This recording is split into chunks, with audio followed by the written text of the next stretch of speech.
Move ಮಾಡ್ಬಿಡ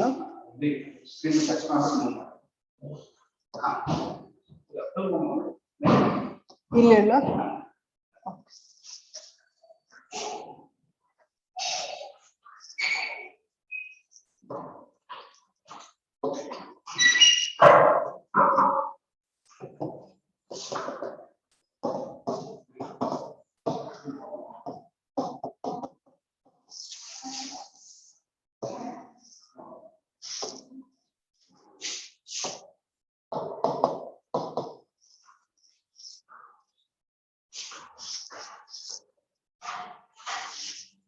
So during winters, what happens is this is land. Land gets cooled very quickly, like I said, than water.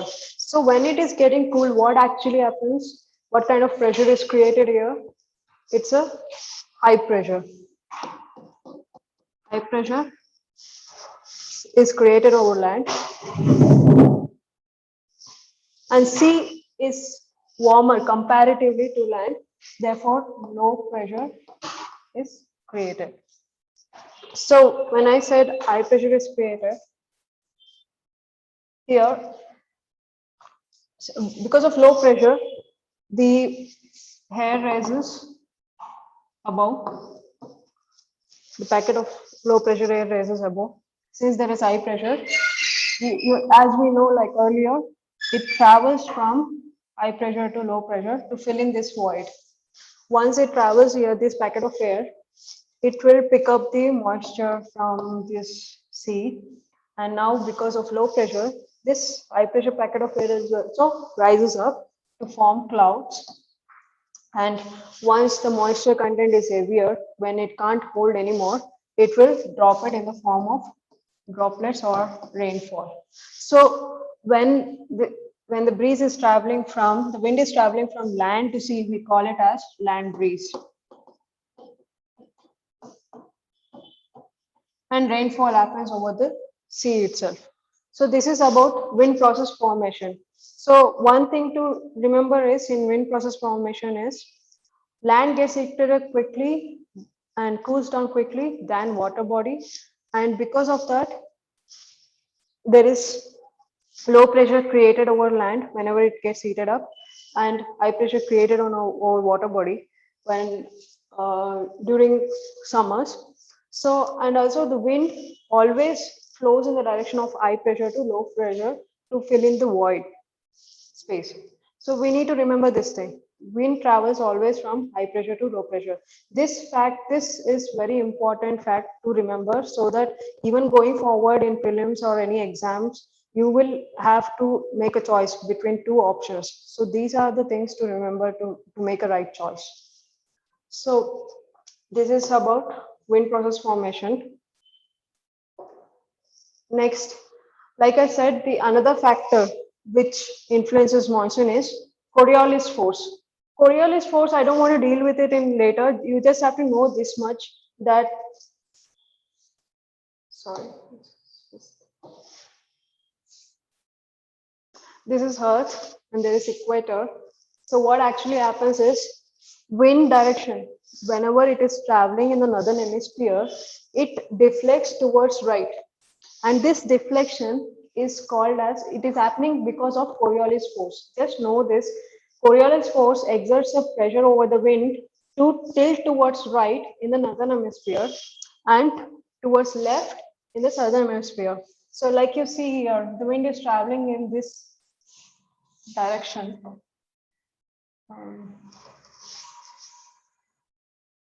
Here, wind is traveling in this direction. So which, and this is northern hemisphere. Can I know, like, in which way does it deflect, towards right or left? Right, okay, it is right. Okay, now again, it is traveling from this direction. This is, when you are traveling from this direction, this is left and this is right. And again, wind will, and this is northern hemisphere, wind will deflect towards right.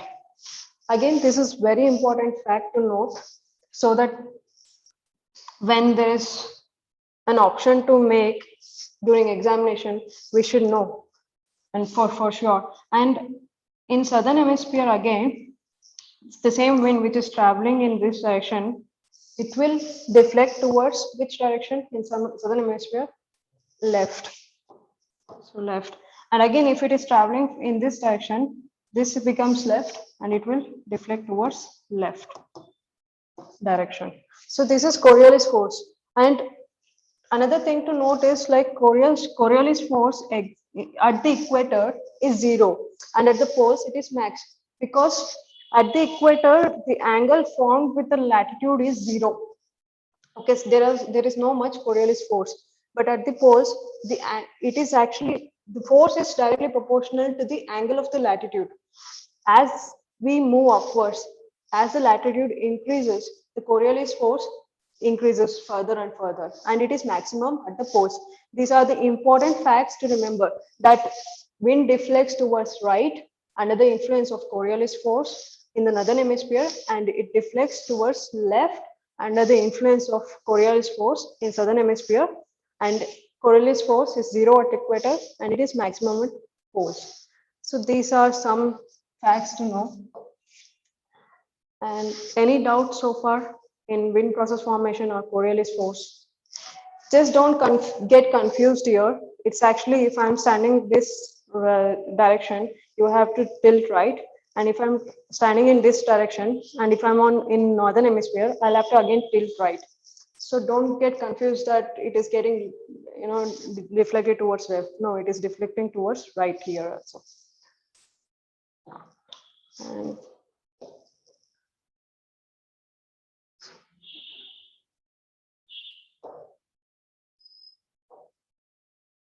okay, so now we know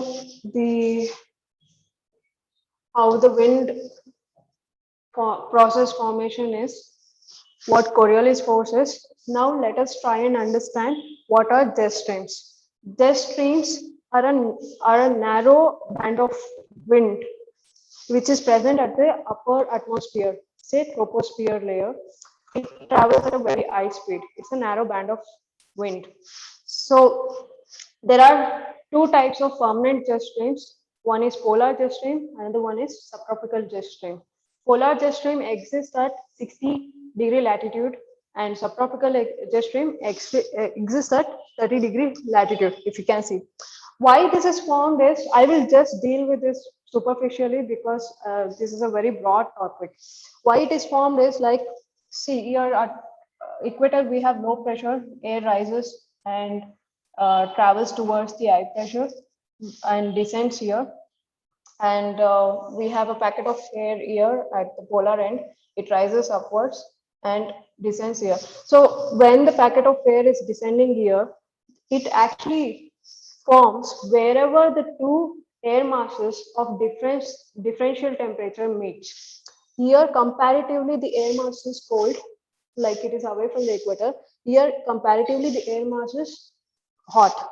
So when the cold air mass and hot air mass strike together over here, it definitely descends, but not all of the air packet descends downwards. Some of them just stays there and it travels at the upper atmosphere, the troposphere. And another interesting fact is that this was discovered during Second World War when US was trying to bomb Japan. There was fighter jets flying in the air and they experienced that some force was exerted upon them, unknown force. So that's when this jet stream was discovered. So, and this jet stream travels from west to east. It's always in westerly direction, both in northern hemisphere and southern hemisphere, and it travels at a very high speed.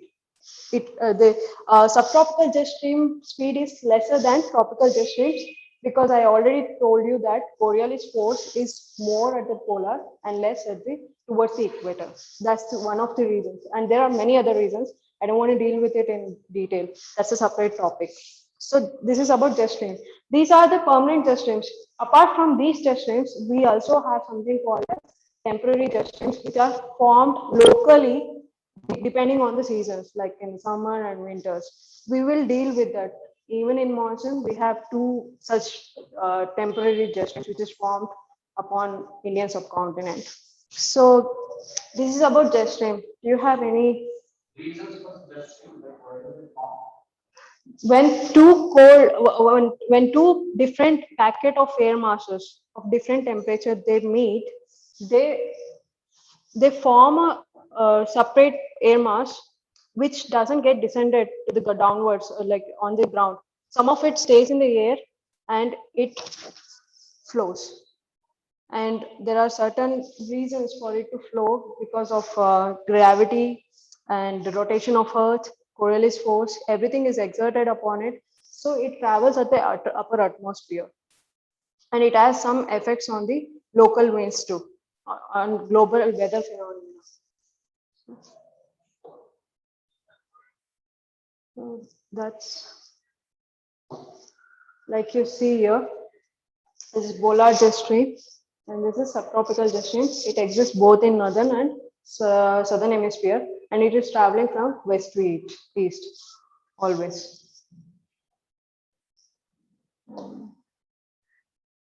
That being said, now we'll try and understand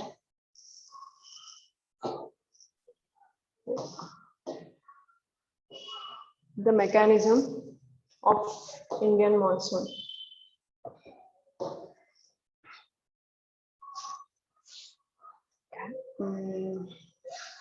Okay, this is fine. Okay. Let's say this is month of June or summer, and we have India here. And like I said, there are some pressure cells formed due to differential heating of land and water bodies. So what are those pressure cells? This is Madagascar island we have, and to the east of Madagascar island or this island, we have this water body. We have high pressure cell formed during summers.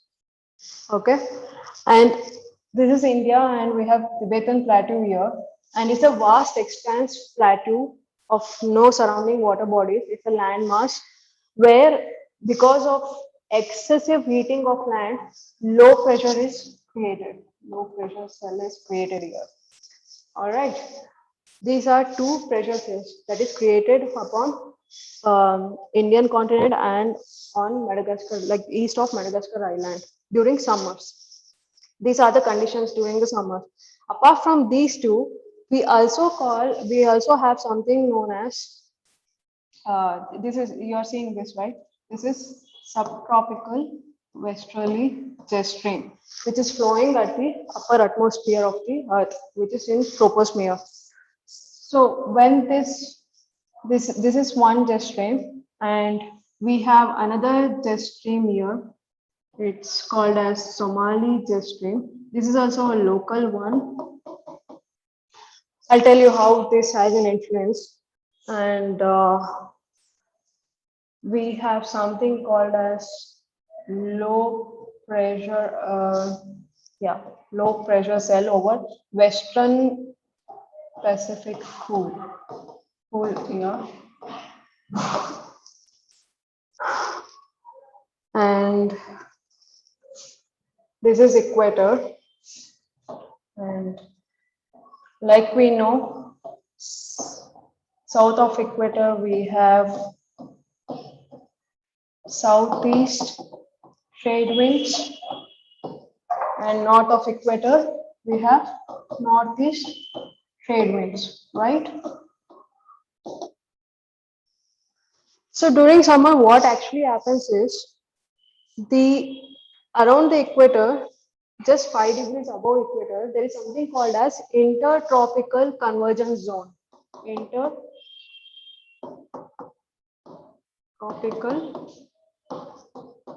convergence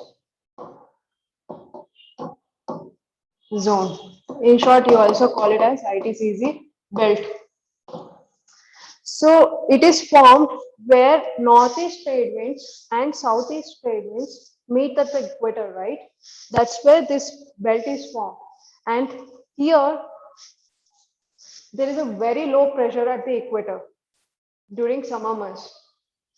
All right. So this ITCZ belt, what happens is during summers, due to the apparent movement of sun. When I say apparent movement of sun, it's because of the revolution of Earth and season is changing. So sun is more present on the like northern hemisphere of Earth. All right.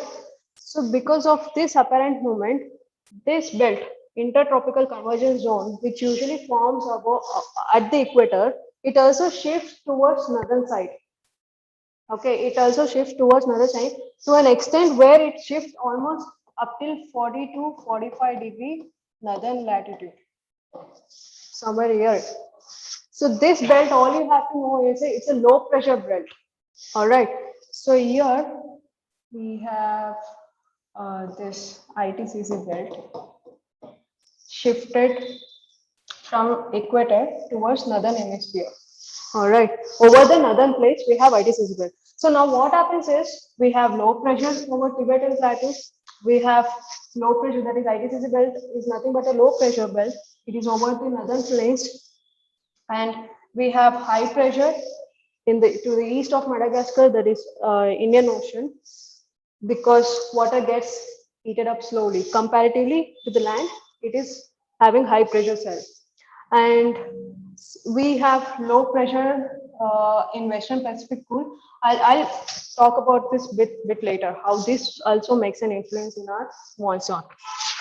So as you see, when this thermal equator, that ITCC belt gets shifted, this north southeast trade winds, what happens is it crosses the equator.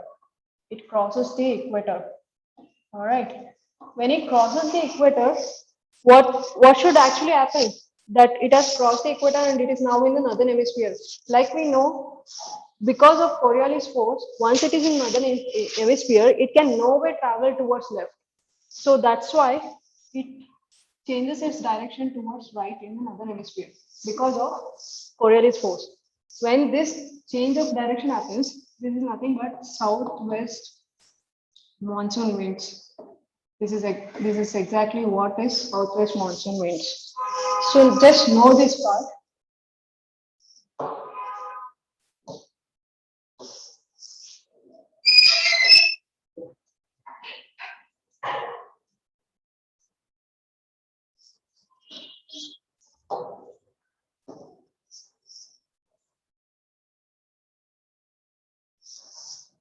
Okay. And now we have subtropical westerly jet stream above the northern hemisphere of Indian subcontinent. What actually happens is this jet stream, as it travels from west to east direction, it is over the Indian continent during the winters. Okay, during the winters, this jet stream is over the Indian subcontinent. But what actually happens is, as this ITCC belt gets shifted from equator to the northern hemisphere, this jet stream will also get shifted from northern hemisphere to the, let's say there is Himalayas here. Okay, so it gets shifted towards north of Himalayas. Okay, basically this jet stream, when it is traveling, it has a property to create a high pressure zone on northern plates. Okay, so when there is a high pressure zone existing on the northern plates, as long as there is a high pressure zone, we can't expect monsoon to happen, because like we know, we need to have low pressure and high pressure, and wind always travels from high pressure to low pressure, and as it travels, it picks up the water moisture from the water body and brings rain to the land. Okay, so now during winters, as long as it is present over the northern hemisphere, we can't expect monsoon to happen. So if you must have observed in the news, sometimes monsoons, when we are expecting it in the first week of June, won't really happen on first week. It gets delayed sometimes because this just wouldn't have made the movement from the northern hemisphere, like on the northern plains of India, towards the northern side of Himalaya. It is still existing in south of Himalaya. All right. So as it travels in the stream, what happens is it hits the Himalaya, and there are two branches happening. northern branch and southern branch. All right. So what actually happens is this southern branch keeps pulsating. It doesn't, vanish from the northern place altogether during the summer. Sometimes it vanishes. It shifts towards the northern part of Himalayas. Sometimes it is still existing on the northern place. So that's why it is also the reason where we have breaks in our monsoon. So it is pulsating. Whenever it is coming towards the southern side, it is, it creates a high pressure zone, so we can't expect the rains to happen. And when it pulsates towards the northern side, it is making space for low pressure zone to exist. So this is the reason that we have fluctuation in our monsoon within the monsoon season itself. That's why we don't get continuous rains. So what happens is here.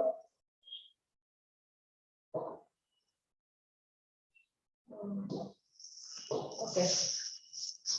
So like I said, the stream, it meets the low pressure packet of air above the earth here in the Tibetan plateau.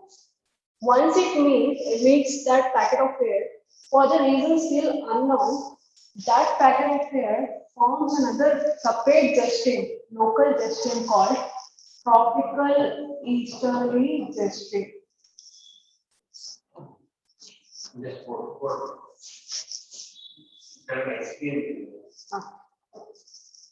So it forms a tropical easterly jet stream and it travels back and takes this turn. So this tropical easterly jet stream is present between 5 degree to 20 degree north of latitude. All right. So this tropical easterly jet stream, what it does is it puts more pressure on our southwest winds. Okay, it puts more pressure on the southwest winds.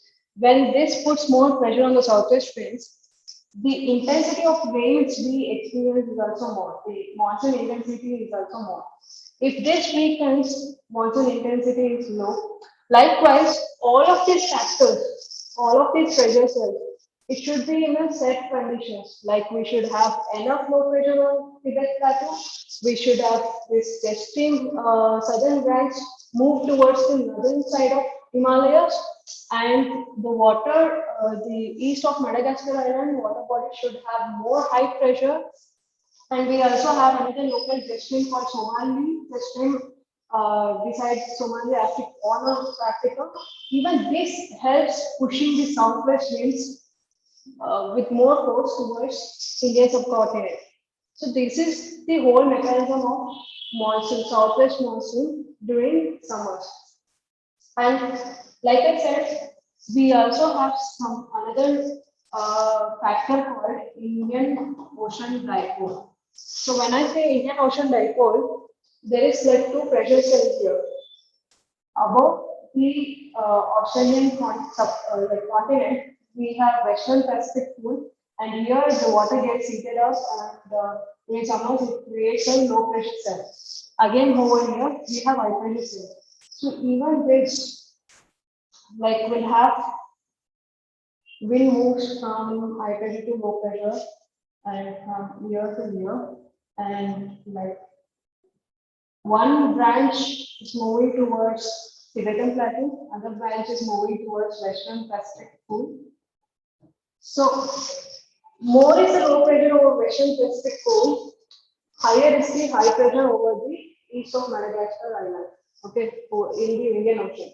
Same is the case with low is the pressure over the Tibetan Plateau, high pressure will be, it's always a difference comparison. So all these conditions matters for a good rainfall, good monsoon to happen over India. Any of these regions, let's say instead of low pressure, if there is an high pressure over Western Pacific pool, the differences of pressure is not much, and it weakens this pressure cell on the Indian Ocean as well. When the high pressure is weakened, again it can't pick up enough moisture and move towards Indian subcontinent. And again, like this gestation, presence of so much gestation, it is also putting pressure on southwest trade winds, and this having enough low pressure over Tibetan plateau is always a critical part. If not enough low pressure is created over it, let's say it's a vast plateau and it's a dry, during winters high pressure is formed in the Tibetan plateau. And due to high pressure, there is like a lot of ice glaciers. And if those ice wouldn't have, like if they don't get melted and it's not enough low pressure is created, again we can't expect good monsoon. This is exactly the reason that in India we experience sometimes like droughts, delay in the monsoons, and sometimes when the all of the conditions are intensified more than a normal parameter, let's say this is heated up much intensely and there is very high pressure and there is very low pressure, it will again bring like a lot of rains causing floods.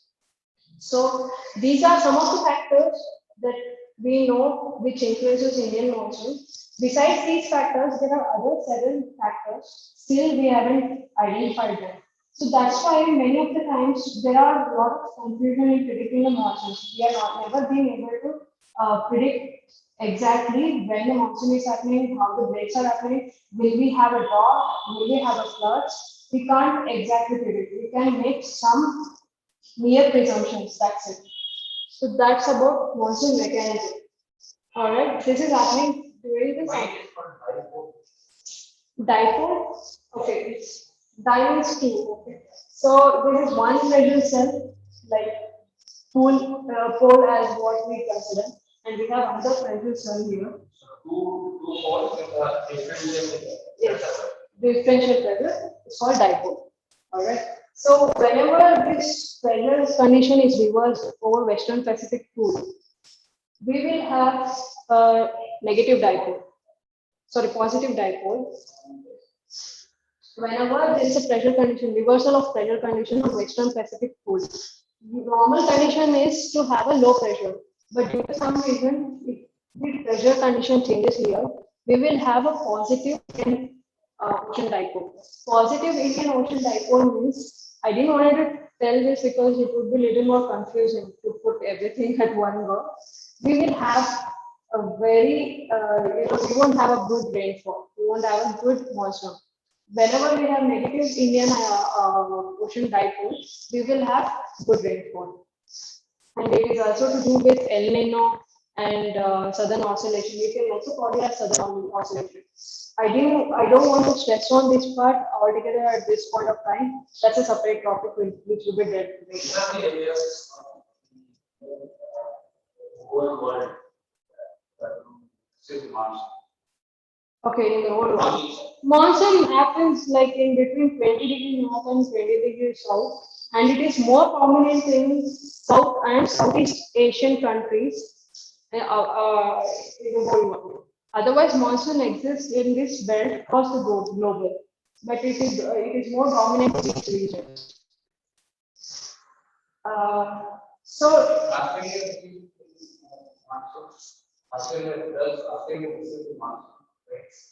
Australia, no, it doesn't. So, okay, with this we can understand the feature of monsoon that it we know the reason why there are breaks in the monsoon, why there is not delay in the arrival of the monsoon, and the reason for floods or droughts. With this mechanism, we know why all this happens. So, any doubts so far? Indian part, which part, why? Why? Yes, that is the next topic. I'm taking it up.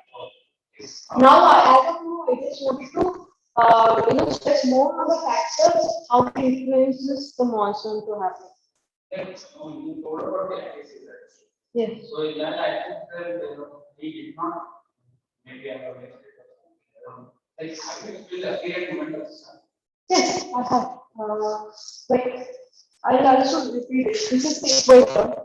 Intertropical convergence zone happens where both northeast trade winds and northeast trade winds and southeast trade winds meet and create a low pressure. In equatorial belt, we have a low pressure belt, and this low pressure belt is nothing but intertropical convergence zone where two trade winds are converging. We have a low pressure belt.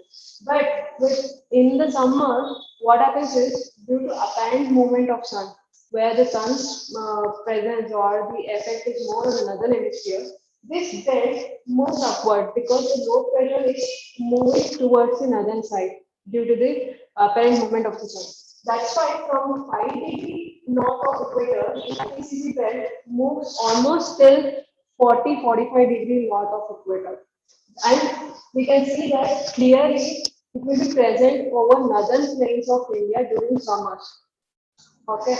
So even if IPTC belt during summers, if this is also called as monsoon trough. Okay, if this trough gets weakened during the process, that's also a reason to have a monsoon breaks in between. Like southwest monsoon, we get where we get it from June to September, but we don't experience rain throughout from June to September. There are breaks in between. This is also one of the reasons. And about the mechanism. Then I'll just finish one level. Okay. Before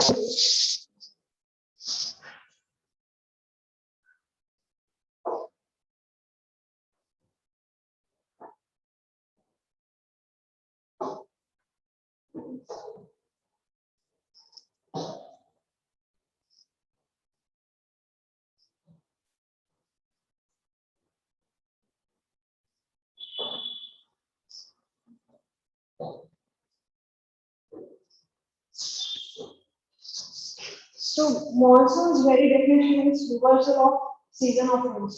Okay, seasonal reversal of winds is a basic definition of monsoon. Whenever any question is asked in this, the first thing you will have to use is these terms for sure. Why it is called a seasonal reversal of winds is during these month of June to September, we have southwest winds, that is like traveling from, let's say this is Madagascar Island, I can just say this is like southeast winds, which is that's crossed the equator and turning towards northeasterly direction, called as southwest winds. And this is happening between June to September. And during winters, what happens is it will start rise. As I said, land gets cooled very quickly.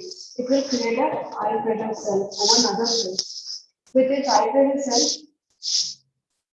and the condition is reversed. Here the water will have low pressure, and we know the wind tends to move from high pressure to low pressure. So this direction is northeast trade winds. It is moving from land to the water body. So this direction reversal, though it is southwest trade winds moving towards Indian subcontinent, and during October, November, when high pressure zone is present over northern plates, it is traveling from high pressure area to low pressure, which is northeast trade winds. So what actually happens is we know that when these winds are traveling from land to water, there is no water body to pick up any moisture and bring rain towards here.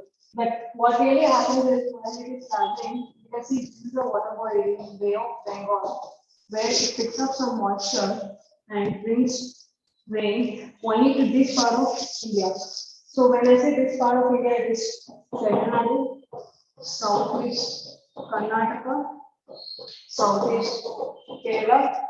If you have observed, like in Bangalore, we have a very long monsoon because of this reason.